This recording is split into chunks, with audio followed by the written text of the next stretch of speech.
tones. Our next story is called That Mule Won't Work. Adapted by Tara J. Morrow and illustrated by Ron Husband. Once upon a hot and sunny afternoon, an old man and his only grandson were resting and talking. They lived all by themselves on a big farm where they worked and played together. The grandson was a good boy, but he was not always up to doing his share of the work. If the grandfather asked him to go to the store for a quart of milk, the grandson would say, "I hurt my leg when I was fishing this morning." If the grandfather asked him to go out in the yard and rake the leaves, the grandson would say, "I can't find the rake." On this day, the grandfather told the boy, "Go down to the barn, hitch up the mule, and then take him out to plow the north 40 acres. The boy was not looking forward to this job at all. The grandfather knew this, too, because he watched the boy walk real slow with his head hung low all the way down the road to the barn. What normally would be a quick trip turned out to take nearly 5 minutes.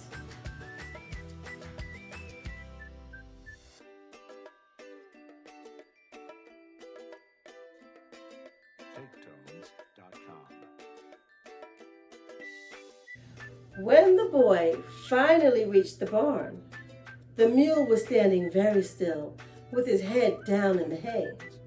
The boy thought he was eating, but that mule was watching the boy's every step. The grandson walked right up to the old mule and said, "Come on, mule, let's get going. Granddad says we have to plow the north 40. The mule looked the boy straight between the eyes. Then he opened his mouth really wide and out it came. "You tell your grandpa," snapped the mule, "that I'm not doing any work today." The grandson jumped back and his jaw dropped in surprise. Then he ran back home as fast as he could to find his grandfather. "Granddad," yelled the boy, "that mule said he's not doing any work today."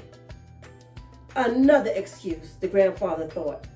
"You go back there and tell that mule that he will do his work today," said Granddad. The boy was a little scared, but he took a deep breath and walked back to the barn. Then he looked the mule straight between his eyes and said in his biggest, strongest voice, "My granddad said, you will do your work today." Well, the old mule did not like that one bit. He shook his head and stamped his hooves. Dust flew everywhere, even in the boy's hair. "You go up there," said the mule, "and tell your granddad that I said I'm not doing any work today." And that's it. The boy ran back home. When he saw his grandfather, he told him, "That mule said to tell you he's not doing any work today." The grandfather figured the boy just didn't want to work. He turned to the boy and said, "Oh yeah? That does it. I'm going to tell him myself." The grandfather angrily picked up his cane and started down the old dirt road to the barn. The boy and their dog followed close behind.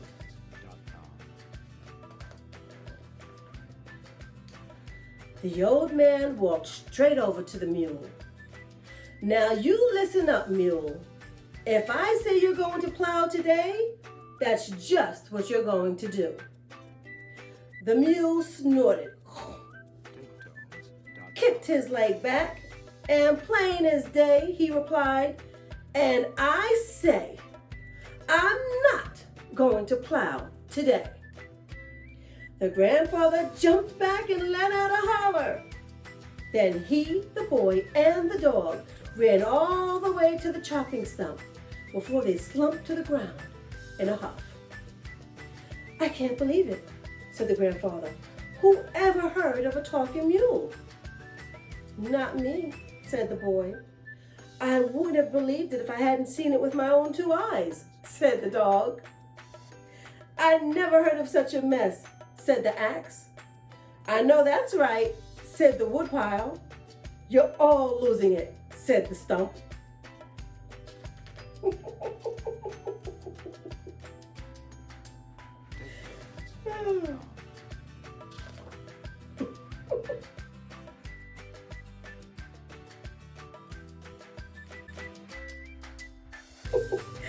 The end.